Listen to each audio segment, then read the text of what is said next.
গরুর আচার এবং মুরগির আচার ঝাল লাগে আর ভাল লাগে। এটা হলো মামা গরুর আচার। এটা টক ঝাল মিষ্টি একদম নতুন আইটেম। একটা গরুর মাংস আমরা অনেক খাইছি, আইটেম খাইছি, কিন্তু এটা হলো আরেকটা আইটেম, কি টক ঝাল মিষ্টি। এইটাকে নতুন নাম এবং নতুন আইটেম, এটাকে আমরা বলি মুরগির আচার, যেটা ইংরেজিতে বলা হয় চিকেন। এটা মুরগির আচার, এর মধ্যে টক ঝাল মিষ্টি তিনটা মজা দেওয়া আছে। আপনি গরম ভাত, পরোটা, বিরিয়ানি, মুড়ি ভর্তা খালি খাবেন, এত ভালো লাগবে যে মুখের একটা যে লুচি, ওই ভাবটা আসবে যদি আপনার মুখের লুচি না থাকে। ঐতিহ্যবাহী চকবাজারের ইফতার বাজারে ঐতিহ্যবাহী খাবার গরু এবং মুরগির আচার 400 বছরের ইতিহাস ধরে রেখে এই আচার বিক্রি করছেন মোহাম্মদ আজাদ মিয়া।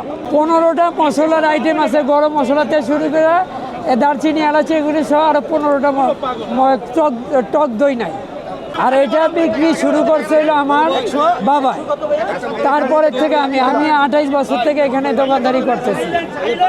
আমার বাবা তো 50-এর উপরে করছে ব্রিটিশ আমল থেকে। এর মধ্যে অনেক ধরনের মশলা দেওয়া আছে, যেটা আপনার খেতে মন চাবে। ক্ষুধারও একটা মন্দা ভাব থাকে, কিন্তু একটা ঔষধের মতো কাজ করবে। ক্ষুধা মন্দা আত্মীয় স্বজনরা দিবেন, সে আপনার নাম করবে যে ঐতিহ্যবাহী চকবাজারের থেকে আপনি একটা ভালো জিনিস আনছেন, আমাদেরকে খাওয়াইছেন। আপনার এই চর্চাটা আপনার দ্বারা, আরেকজনের দ্বারা আমারও একটা এই পর্যন্ত যতদিন থেকে আমি দোকানদারি করতেছি, আল্লাহর রহমতে এখন পর্যন্ত আমার খোঁজ করতে করতে মানুষ আসে। এই খেজমুরটা যেন করতে পারি, এই দোয়াটাই আপনাদের কাছে আমি চাই। আবার এটা ঐতিহাসিক চকবাজার, বাংলাদেশের এমন কোনো প্রান্তর লোক নাই যে আমি যদি চকবাজারে একবার যাইতে পারি তাহলে পুরান ঢাকার ইফতারি খামো তো খামোই।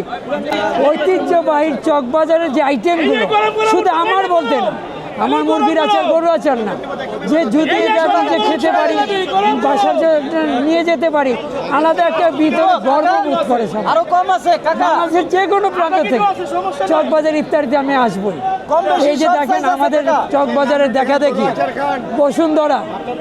বসুন্ধরা, বেইলি রোড, অনেক নতুন নতুন জায়গায় কিন্তু একটা ইফতারের বাজার বসে।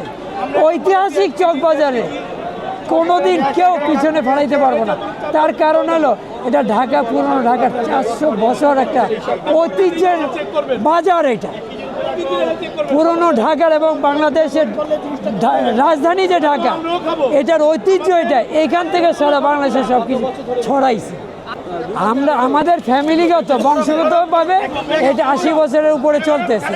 এখন আমার পরে কে আসবে, আমার ছেলে আসবে কি না, এটা আমার জানা নাই।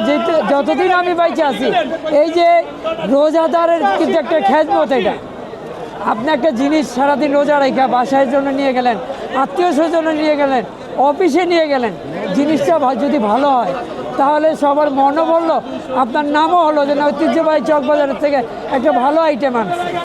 এটা হলো গরুর আইটেম, টক ঝাল মিষ্টি। এটাও আপনার গরু, মুরগি, আপনার ভাত, পরোটা, নান, রুটি, তারপর আটা, বাসায় যে রুটি বানায় আটার রুটি দিয়ে খান। খুব। আমার বাবার ওস্তাদের নাম আছিল মোহাম্মদ কাউসার মুন্সি। উনি বলে চেন্নাই গেছিল ইন্ডিয়া তৎকালীন আমলে, আমি শুনছি, আমি দেখিনি।